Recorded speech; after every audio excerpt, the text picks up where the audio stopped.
আমাদের লক্ষ্য ছিল গণভবন, এবার আমাদের লক্ষ্য হচ্ছে জাতীয় সংসদ ভবন।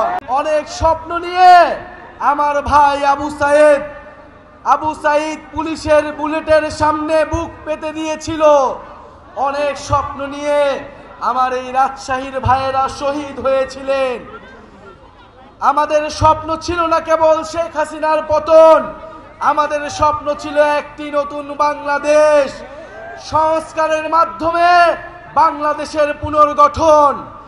কিন্তু বন্ধুগণ, দুঃখের কথা, 5ই আগস্টের পরে নানান শক্তির ষড়যন্ত্রে সংস্কারের পথ রুদ্ধ হয়েছে। বন্ধুগণ, আমরা স্বীকার করে নিচ্ছি আমাদের ভুল হয়েছিল, আমাদের সীমাবদ্ধতা ছিল, কিন্তু আজকে আমরা আপনাদের সামনে শপথবদ্ধ, এই ভুল আমরা আর করব না, আমরা আর সুযোগ দিব না। যারা এই গণ অভ্যুত্থানকে, যারা এই সংস্কারের যাত্রাকে ব্যাহত করার চেষ্টা করছে, বাংলাদেশের জনগণ তাদেরকে কোনোদিন ক্ষমা করবে না। প্রিয় বন্ধুগণ, 5ই আগস্ট 2024-এ আমাদের লক্ষ্য ছিল ফ্যাসিবাদের পতন, এবার আমাদের লক্ষ্য হচ্ছে বাংলাদেশের পুনর্গঠন। প্রিয় বন্ধুগণ, 5ই আগস্ট আমাদের লক্ষ্য ছিল গণভবন, এবার আমাদের লক্ষ্য হচ্ছে জাতীয় সংসদ ভবন। আমরা গণভবন জয় করেছি, এবার জাতীয় সংসদকে আমরা জয় করব। ইনশাআল্লাহ জাতীয় সংসদে তরুণদের অভূতপূর্ব বিজয় উদযাপিত হবে সামনের নির্বাচনে। কিন্তু তার আগে কথা আছে, নির্বাচনের আগে অবশ্যই সংস্কারের সুরাহা হতে হবে, বিচারের সুরাহা হতে হবে।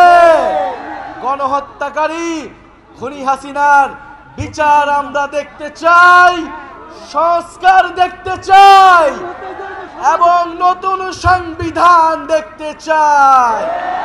এই প্রজন্ম বাংলাদেশের জনগণের কাছে প্রতিশ্রুতি নিচ্ছে যে একটি নতুন গণতান্ত্রিক সংবিধান এই দেশের মানুষকে উপহার দিবে, যেই সংবিধান বাংলাদেশের মানুষের অধিকার নিশ্চিত করবে, যেই সংবিধান ইনসাফ নিশ্চিত করবে।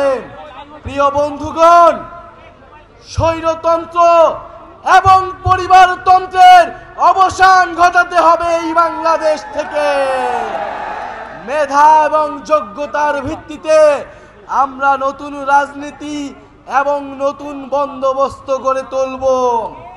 প্রিয় বন্ধুগণ, যারা জুলাইকে সংবিধানে জায়গা দিতে চায় না, যারা জুলাইকে কোনো আইনি কাঠামোতে জায়গা দিতে চায় না, তারা মুজিববাদের ফেরার রাস্তা তৈরি করতে চায়।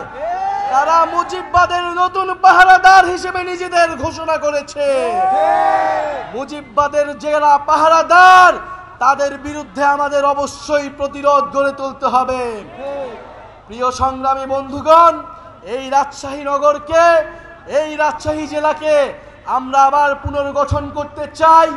এই বরেন্দ্র অঞ্চলের হারানো ঐতিহ্যকে ফিরে আনতে চাই।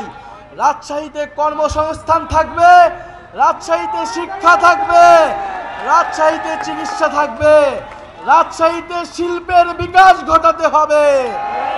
উন্নয়ন মানে কেবল ঢাকার উন্নয়ন নয়, উন্নয়নের বিকেন্দ্রীকরণ করতে হবে, ক্ষমতার বিকেন্দ্রীকরণ করতে হবে।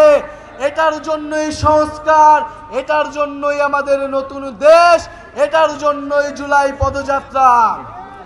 বন্ধুগণ, আমরা আজকে বিদায় নিব।